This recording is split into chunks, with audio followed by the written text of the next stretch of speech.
Morning, everyone. How are we doing today? Well, good. Anyone like this? Oh, nobody's like this. Although the weather's a bit like this, isn't it? What a horrible week it's been. Technology for homeschooling has gone a little bit smoother this week, thankfully, I'm pleased to report. Although Ross did say that if he has to watch one more online YouTube teaching video, he's going to scream. So given that this is only week 2 and our lockdown has been extended for schooling, I think there's going to be an awful lot of screaming going on in this house, and it won't be me this week. I did try to get outside to record some of our story for this week, but it's so wet that my camera phone kept steaming up and you couldn't hear me because of all the rain with my microphone. So as we were all drenched and you couldn't actually see or hear anything, I had to kind of give up. And I'm sitting here again today. It's not much better because I was hoping to get out, but hopefully we'll get out a wee bit later. The rain's still running and the rivers are getting really full, which is quite ironic, really, because today, Jesus, who is still pulling his team together, it's getting quite interesting. Today, he asks 4 fishermen to come and follow him. And guess what? They do it straight away, no hesitation whatsoever. They just get up and they leave behind everything they know, everything they have, and they follow him. It must have taken an awful lot of bravery because what they're agreeing to is life-changing. How easy would it be for us to do something like that? Well, the fishermen would certainly love it here today because it's all the water. But the only people that would enjoy it's the fishermen and the ducks, unfortunately. But seriously though, I know these constant downpours are causing a lot of concern for a lot of you. So all our thoughts and prayers are with you that this deluge out there stops very, very soon. Right, so today we're talking about making a decision right then and there, immediately. So I'm putting Emily in the spotlight now, and she needs to answer these questions very quickly. No time to think about it. Weetabix or Cocoa Pops? Weetabix. Fizzy drinks or water? Water. Orange juice or apple juice? Orange juice. Ice cream or strawberries? Strawberries. Reading or watching telly? Watching telly. Netflix or Sky? Netflix. Chocolate or pizza? Chocolate. Now I am, as many of you can testify to, in some things, pretty impatient. When I was your age, many, many moons ago, I was hugely impatient. I wanted everything as soon as possible. I wanted to be able to go out on my own with my friends. I wanted school to be over. I wanted to be able to drive. I wanted to be grown up, and I wanted it all right now. Basically, I was wishing my life away. Now was more years behind me than in front. I wish I hadn't lost precious time wishing my life away. The irony of it is, at your age, people kept telling me, stop wishing your life away, and I dismissed it. And now, I'm that person telling you, stop wishing your life away. As the big book says, there's a time for everything. Everything happens in God's time. As a mum, I've had many moments of impatience, especially when my children were younger and it took them 25 minutes to decide whether they were wearing matching socks today or not, or when they would stand at a party in front of a buffet table with so many wonderful different foods on, only to walk away 20 minutes later with a plate of cucumber and one sausage. When we see people hesitating, not quite able to make their minds up, we're probably a little bit guilty of seeing it as a bit of a weakness. But actually, careful thought, assessing, evaluating the situation, weighing up the outcomes and the consequences before making any decisions, it's actually a good quality. Maybe we're impressed with the fishermen for their unhesitating commitment. Or maybe we're the ones that wondered about the impact of their decisions on their dependents, those they were leaving behind. I've got some bits and bobs round about me at the moment. Can you see what they are? I've got school book. I've got mobile phone, very important to some of you, I'm quite sure.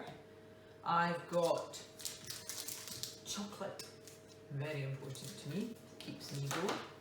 I've got a pillow here, favourite pillow. I've got my teddy, a cuddly bear. I've got some sheet music, an Alexa, so I've got my music here as well. Oh, and I've got some money. Somebody said to you, you had to pick one of these things and you had to do without it for a while. What would you pick? Would it be phone? Your favourite pillow? Your favourite toy? Pennies? Chocolate? Or not being able to listen to music? If you had to give something up, what would you pick? Right, Ross Hislop, all the things we've just talked about, what would you find it really easy to get rid of? And I think I already know the answer to this. Schoolwork. The schoolwork. What do you think you would find hardest to give up?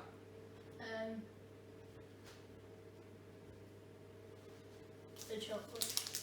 Really? Okay. Right, Emily. What would you find easiest to give up? Throw away without a second thought. And it won't be chocolate. Easiest to get, probably the teddy bear. Why? Because it's not your one. Right? I suppose. What would you really find difficult to give up? Probably the music. Really? Even though you could sing? Still not the same though, is it? So I'll just have your mobile phone then, because if that's not going to be too hard for you to give up. That's a close second. Yeah. Could you do without all of these things if you really, really had to?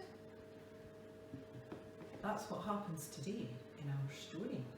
Some people have to make an important decision, and when they do it, they have to give all this up to go with Jesus. Think you could do that? Let's find out.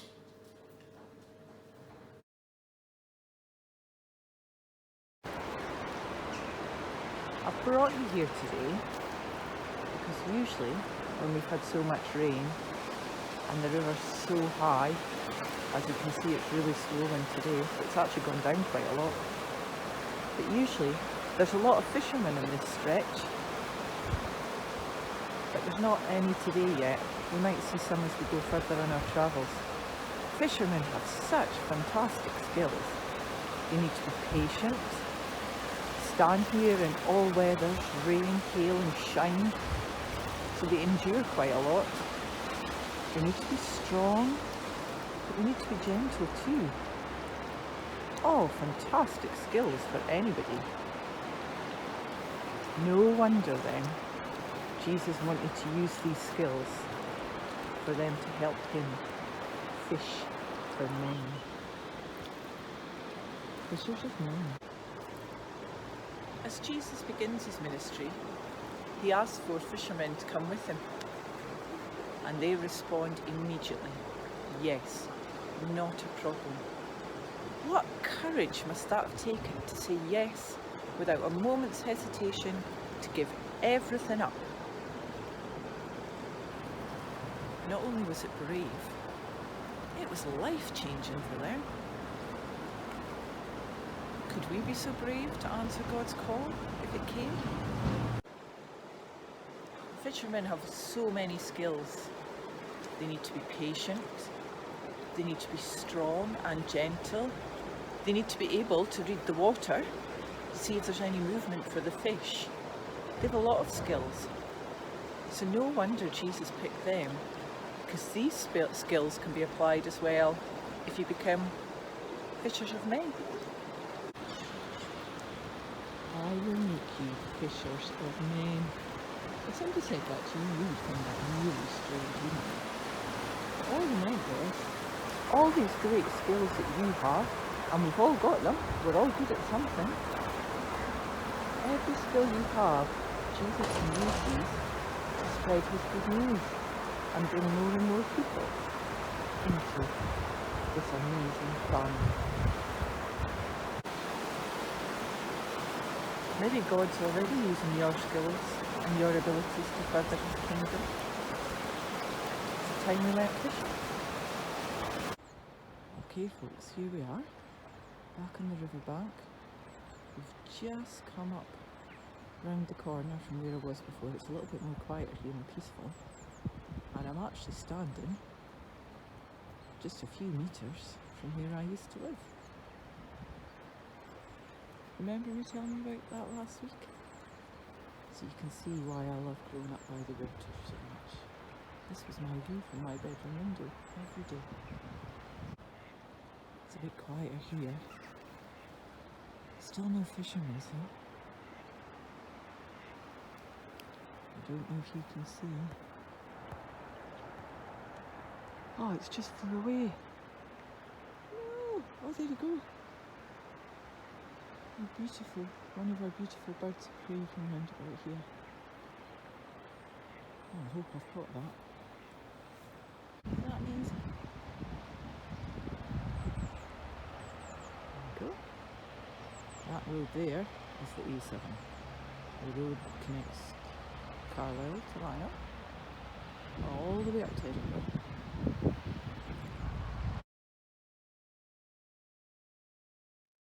Of all the weeks to be reading about people leaving everything they know behind and following a new leader, Joe Biden is sworn in as America's 46th president. The election has very much left a divided country, divided between those who were desperately seeking and more than willing to follow a new leader, and those who are struggling to accept the change.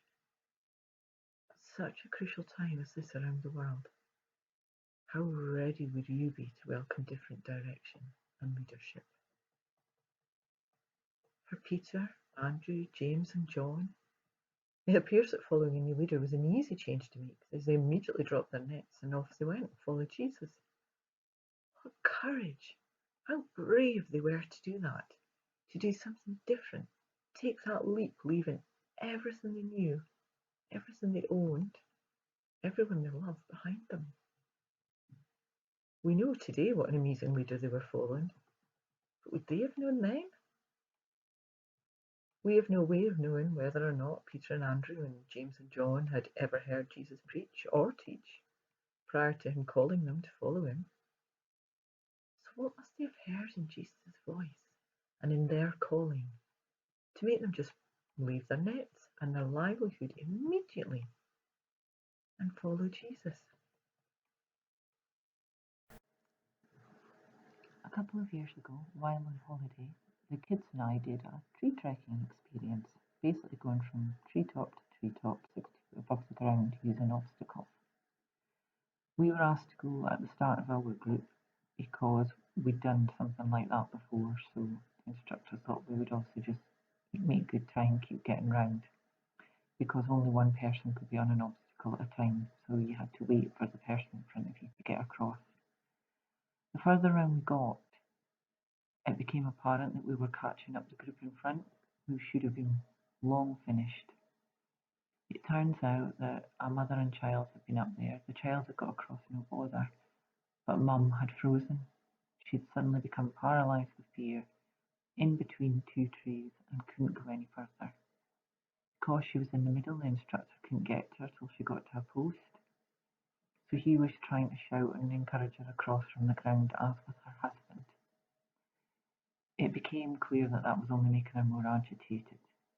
So obviously I heard the husband shouting her name, so from behind her, from the obstacle behind, I just started saying her name, which was Susan. Just saying, Susan, just breathe and take a tiny, tiny step. Calmly, quietly, just encouraging her not to keep trying to get right across, just to take it one tiny step at a time. And slowly, very slowly, but surely, she made it to the other side. Once she got to the other post, the instructor got up and got her back down to the ground. They waited till we'd finished, and she thanked me and just said that all she'd been able to hear was my voice, and she'd focused on it because it had been calm and quiet. Being called by name by someone we don't know can be a really powerful experience. And don't forget, for her part, she showed an awful lot of trust to me by listening to my voice, a complete stranger who, because I was behind her, she couldn't even see. But she trusted my voice to get her to safety. Hey, Kiki! Got Kaylee! Wonder if that was the case for our disciples. Maybe something in Jesus' voice, his presence, the call itself, something that was so compelling that these 4 people just left their work and their families to follow him. And they had no idea to where. Do you wonder what he might say about the situation we're in right now? What advice and leadership would he have given his disciples during the global pandemic? How could they be fishers of men during a lockdown? How can we? How can we do anything with all these restrictions? But maybe, as we're using social media an awful lot more, maybe we can use this as a platform to share our faith, share who we are. And actually, now that Sunday clubs have gone online, I'm getting more interaction with whole families getting involved, rather than just seeing the children for an hour on a Sunday morning. Lockdown's making me face up to an awful lot about myself that I've managed to safely ignore when I was here, there and everywhere, rushing about, always busy, always on the go. I know many people feel that they've lost their sense of calling because they're ill, or we're stuck at home, or we've been knocked sideways by grief, or in my case, just maybe a bit overwhelmed to do a good job. I know that most of these things ring true for me. So I ask you, as I keep asking myself, what is God's will for me here? What is God's will for you here, now? Maybe it involves being kind to yourself, looking after those round about you. Maybe this is a moment for a bit of humility, as all our ideas of grand mission come crashing down to the ground. Sadly for some, life may be reduced just to the challenge of taking the next breath. All we can do is just simply offer all that we are, all that we could be, and listen. Listen for his call. Following a leader and rules, it can be challenging at the best of times, without having to keep up with the constant changes and restrictions that are currently around everywhere, all around us. We do have one constant, and that's the leadership of Jesus. Perhaps the most important thing we can do right now is to follow and trust our Lord. Maybe inspire our friends to do the same. Encourage them to be brave, do something different with their lives as well.